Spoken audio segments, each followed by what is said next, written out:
Hello everyone, and welcome back to our shared space of reflection and faith.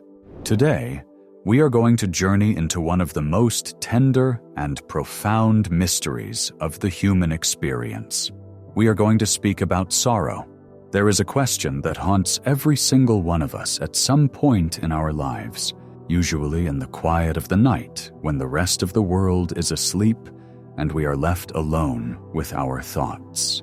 It is a question that rises when we lose someone we love, when we face a disappointment that shatters our dreams, or when we endure physical or emotional pain that seems to have no end.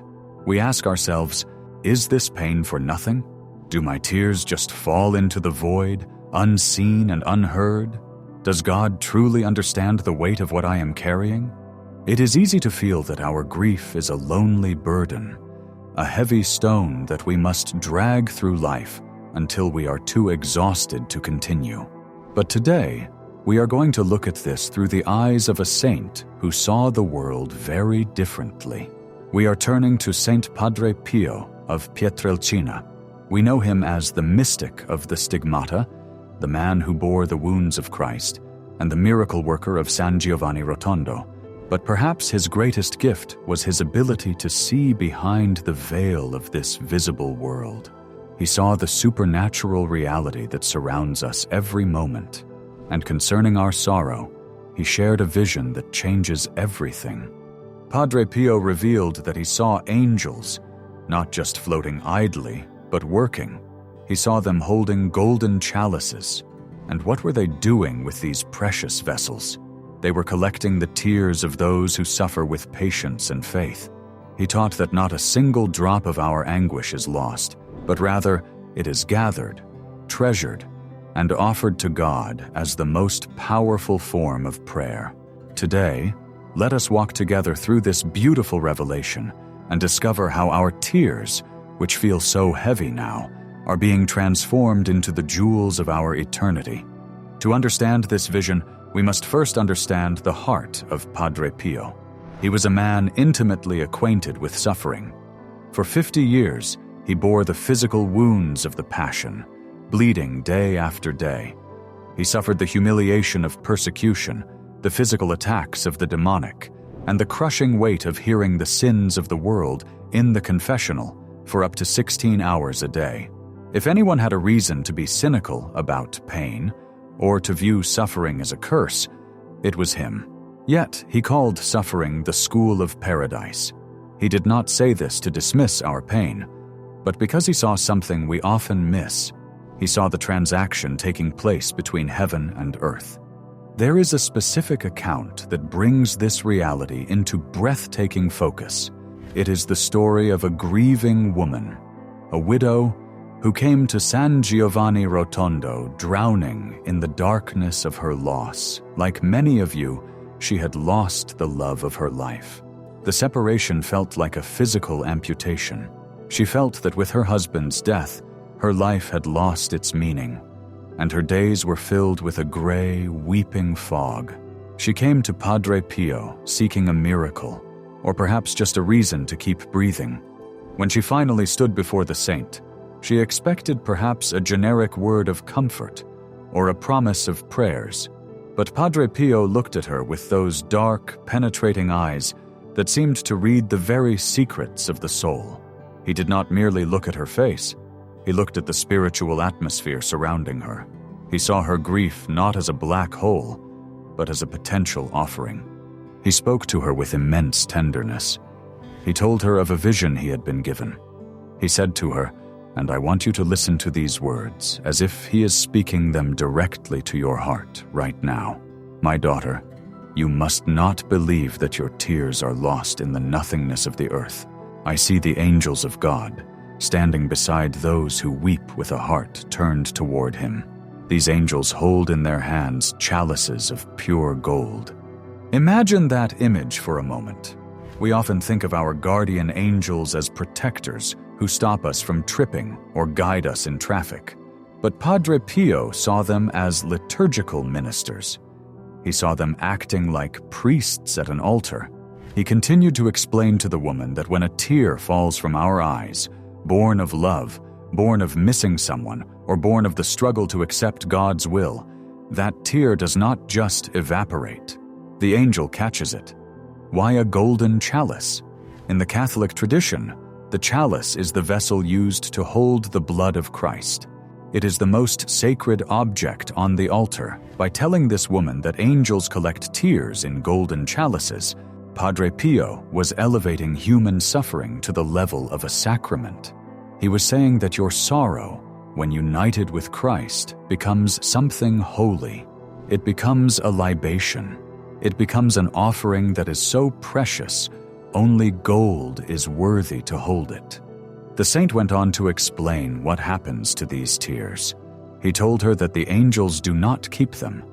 They ascend to the throne of God and offer these chalices to the Most High. He said, "These tears are the blood of the soul.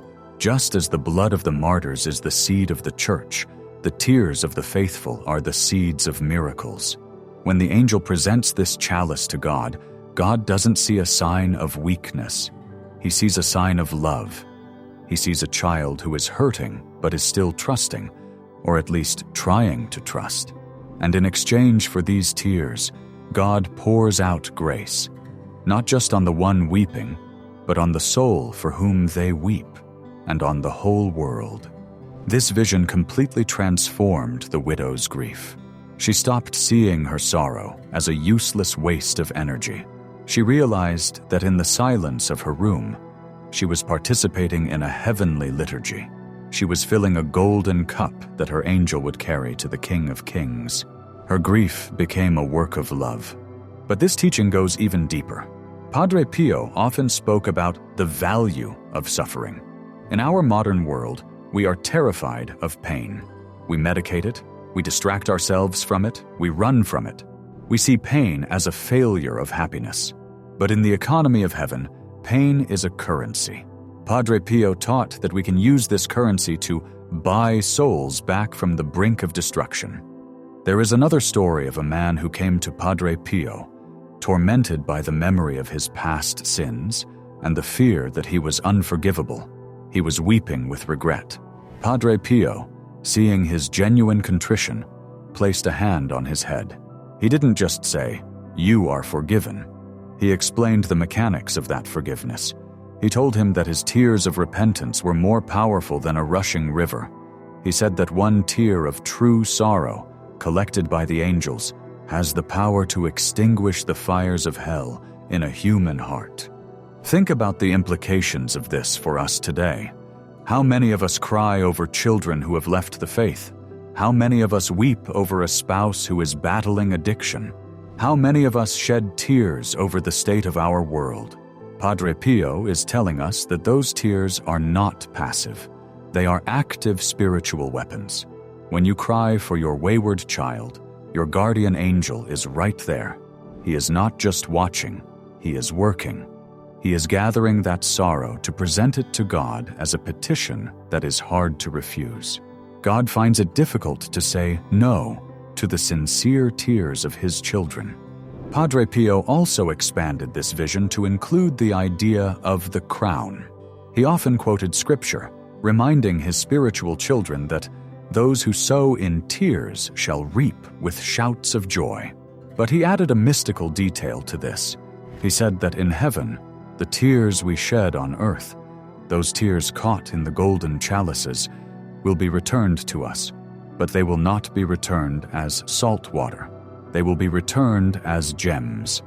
He told a suffering soul once, "You are currently fashioning the jewels for your crown. Do not stop the work." This is a staggering thought. It suggests that the intensity of our pain here, if accepted with faith, corresponds directly to the glory and beauty we will experience there. The loneliness you feel now, which seems so dark, is the raw material for a radiance that will shine for all eternity. It is as if God is the master jeweler, and our grief is the diamond in the rough. It must be cut, and the cutting hurts, but the result is a brilliance that reflects the light of God. We must also touch upon the crucial condition Padre Pio placed on this promise. He spoke of tears shed with resignation, or patience. This does not mean we cannot be sad. Jesus himself wept at the tomb of Lazarus. It does not mean we cannot ask why. Even Christ on the cross asked, "Why have you forsaken me?" What Padre Pio meant by resignation is the refusal to despair. It is the refusal to curse God in our darkness. There is a difference between the tears of Judas and the tears of Peter. Judas wept in despair and turned away from the light. Peter wept in sorrow but kept his heart open to mercy. The angels collect the tears of Peter. When we cry, but in our heart we say, "Lord, I do not understand this. It hurts. I hate this pain, but I am still yours." That is the moment the golden chalice is filled. That is the moment the suffering becomes redemptive. Let us consider the practical side of this. How do we live this out when the pain is blinding? Padre Pio gave very simple advice. Pray with your tears. You don't need words. Sometimes the pain is too great for the rosary. Sometimes the mind is too scattered to read the Bible. In those moments, Padre Pio suggests that the act of weeping itself, if offered to God, is the prayer. He once advised a spiritual daughter who was overwhelmed by a tragedy to simply sit before the tabernacle or before a crucifix in her home and let the tears flow, saying mentally, "For you, Jesus, for them." That's it. For you, for them. This simple act of directing the intention converts the biological process of crying into a spiritual sacrifice. We often wonder about our connection to the dead. This was a central theme in Padre Pio's ministry. He lived with one foot in purgatory and one foot on earth. He constantly reminded the faithful that our grief can help those who have passed on.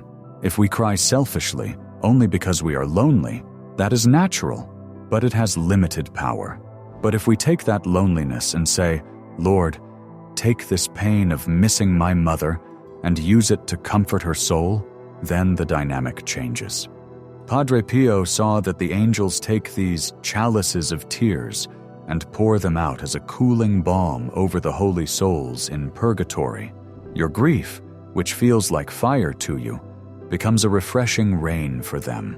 This creates a beautiful, continuing relationship with the departed. You are not separated by an unbridgeable wall. You are connected by the bridge of sacrificial love. You are helping them journey home by the very pain of their absence. Throughout his life, Padre Pio emphasized that we are never alone in this process. He was a great champion of the guardian angels. He called his own angel his childhood companion. He would get frustrated when people ignored their angels. He would say, "For goodness sake, do you think your angel is just a decoration?" He wanted us to understand that these beings are intimately involved in our emotional lives. When you are sobbing into your pillow at 3 a.m. and the house is silent and you feel completely abandoned, Padre Pio wants you to know that your room is crowded with holiness. Your angel is there, standing with deep reverence. The angel is not indifferent to your pain. He is honoring it. He is waiting to catch every drop. He treats your sorrow with more respect than the world treats your success. The world applauds our victories, but heaven applauds our faithful endurance of sorrow. This perspective shifts the focus from getting over it to going through it with purpose. The world tells us to move on, to get closure, to stop dwelling on the past. And while we must continue to live, Padre Pio tells us that we do not need to be ashamed of our scars. Our scars are the evidence of the battle we have fought. They are the places where the chalice was filled. There is a profound hope in this message. It answers the question we started with: is this for nothing? The answer, thundered from the life of Padre Pio, is no. Nothing is lost. Not a single headache, not a single heartache, not a single moment of humiliation, not a single tear. If it is offered to God, it is eternalized.